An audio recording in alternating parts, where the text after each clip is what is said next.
Hi guys, it's Misty. Welcome back to my YouTube channel. So this is kind of weird for me. I have two videos coming out on the same day.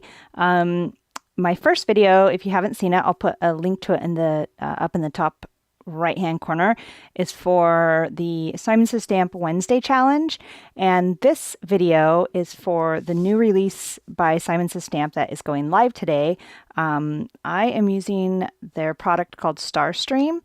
And I'm going to make this kind of cool glow-in-the-dark card with this new die from the Sending Sunshine release. So I'm going to start out creating my night sky with some blueprint sketch, a little bit of the Faded Jeans, Wilted Violet, and Black Soot. I got the Seedless Preserves out, but I ended up not using that particular color. So I'm just going to keep blending these colors together until I end up with a background that I like. I don't even really know what I was going for. I kind of wanted it, like dark up at the top and then go lighter down towards the bottom where the wilted violet color is. It's what I kind of had in mind. But these Distress Oxide inks are a different breed. It's not like normal Distress inks.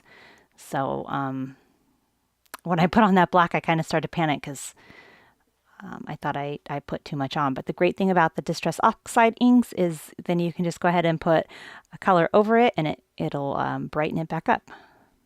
So that's what I did. So now I'm just going to put a bunch of, what's that called? I'm going to flick water on it. That's what I'm doing. And I like that. I knew I wanted to do that, but it wasn't quite bright enough. I wanted more stars. I wanted it to look more like stars. So I'm going to keep working on that. This is a really simple card. The thing that took me the longest was trying to figure out what I wanted to do for the background. So I'm using some Simon Says Stamp Intense Black ink. And I'm going to stamp this out a couple times. The other two images I just used with an acrylic block. And I could only stamp it once, so the edges just weren't crisp enough for me, so I went ahead and used my Misty to get the edges a nice solid black. So then I'm going to do some Copic coloring here, and I'm going to make this quick. I just used 4 colors, and then I did the baby bear the same. So the bear I did E43, E44, 47, and 49. And I've decided to go ahead and start my father's. This is actually a Father's Day card. I have 3 Father's Day cards I make each year and 3 Mother's Day cards. So might as well get a jump on them. So totally simple coloring here. I'm not doing anything fancy. I signed up for the Kit and Clatter monthly classes. I just have not had time to do. I think I did 2 classes so far. And I have about 3 or 4 months worth just sitting there waiting for me. But the little bit that I did learn in the classes, I start, and as a way to save ink, I start with the darkest color and then work my way to the lightest color, which is a little different than how I used to do it, but I like this way a lot.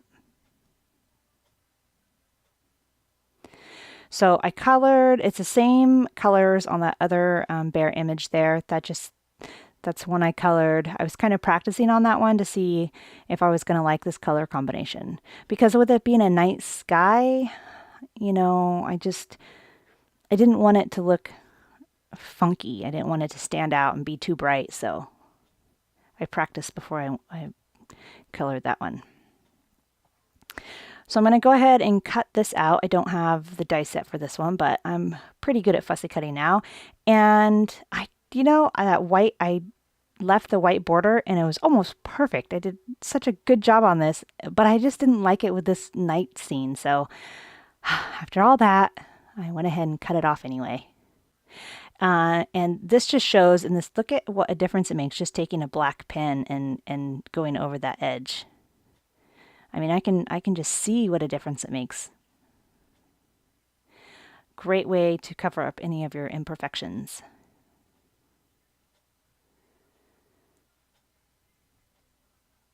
All right, so I'm just going to heat emboss the word dad with some white embossing powder. And again, I'm using some black cardstock by Simon Says Stamp. Oh, and for the bears, I use the Express It blending paper that is specifically designed for Copic coloring. All right, so I just use my anti-static tool, stamping it out with some Versamark, and then I will add the white embossing powder. They have a stamp set. Simon Says Stamp has a stamp set that has the entire alphabet in this same style, and it looks really cool. I don't have it yet, but it's definitely on my wish list because I love the white stitch around them. I think it looks really cool. So one of these days, hopefully I will get that stamp set. Just seems like one of those good sets that would be nice to have in your stash. All right, so after I heat set it here, I love watching embossing powder melt. You can just see it come into life. So I'll just take my microfiber cloth and wipe off that anti-static powder. I'm going to go ahead and die cut these out. And then I'm going to start working on my stars. So first I'm going to work on the stars. I had an idea, I knew what I wanted to do, and then I'll work on the background. So I was trying to think what to do with this die set. What I ended up deciding on is using some glow-in-the-dark embossing powder and coloring just the stars. So this is a Versamark pen, and I'm going to go over just the stars. I'm going to cover it in the glow-in-the-dark embossing powder.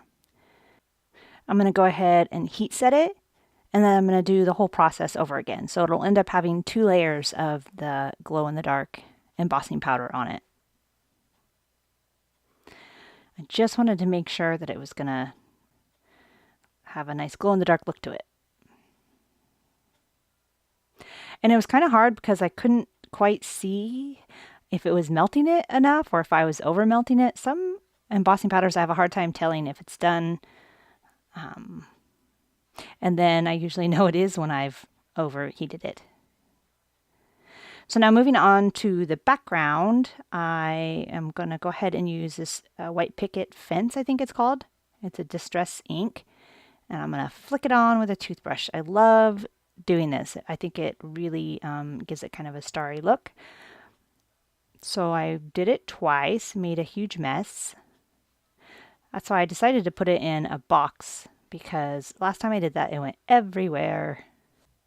And I really wish I could find an opaque white that stayed opaque white. Every white paint I find, it ends up fading when it dries, and it kind of turns milky looking. Kind of drives me nuts. So I'm going to use my little Xyron sticker maker here. I thought it would be the easiest way to glue these down rather than trying to use my glue pen on those really thin parts of this die. Oh, and I forgot to mention in the beginning of the video that I'm using Bristol paper for the background. And you couldn't quite see it in the video, but I added some sheer shimmer spritz and sparkle to the background just to make it nice and glittery. So I wanted it to, you know, kind of be bunched together in the left-hand corner and then kind of spread out down towards the right-hand corner. And I put this ground here because I didn't want the bears just floating in midair. But when I put the frame down, I realized I really didn't need to put that ground there because you can't see it, but I don't know, it made me feel better. So I'm just taking this scalloped border, and that's going to be my frame, and then I'm just going to cut off the pieces that hang over. And if I were to do this over again, I would have cut those ends of the stars off before I put the frame down because I couldn't quite get close enough to them. So I'm going to fix that here in the end. Again, I went way overkill on the foam squares or the foam adhesive. I don't know why. I mean, I normally do that if I'm going to mail a card, but again, this is for my dad, and my dad lives in the same town I do, so I don't know what my excuse was for this one. Apparently, I just like to overkill it with foam adhesive. And then I decided not to pop up the dad. I just popped up the bears, and that was it. Thought that was enough dimension for this particular card. So I'm just going to glue all those down in the straightest line I can. So I'm just going to get out my ruler there. But look how cool this looks with the 2 layers of glow-in-the-dark embossing powder. Isn't that so cool? I love how this turned out. And then you can see my extra strip of stars that I didn't use, but you can tell the difference between putting 1 layer and 2 layer. That extra only had 1 layer on it, and it wasn't quite as bright as the ones on the card. I was very happy with this how this turned out. So for one final touch here, I went around the whole edge with the black pen, just because you can kind of see, I didn't cut the background all the way down, so you could see a little bit of it poking up. And that's my sentiment on the inside. And I also did that on the ends of the stars that I couldn't quite cut off. Like I said, I was going to fix that in the end, so that's what I did. I just colored them black. And that's it. That's my card for this week. I hope you enjoyed my video. Be sure to check out the Simon Says Stamp store today. They have the new release and there's a lot of great fun products. And head to my blog for more info on this card. And I will see you next week for the Simon Says Stamp Wednesday Challenge. Thanks. Bye.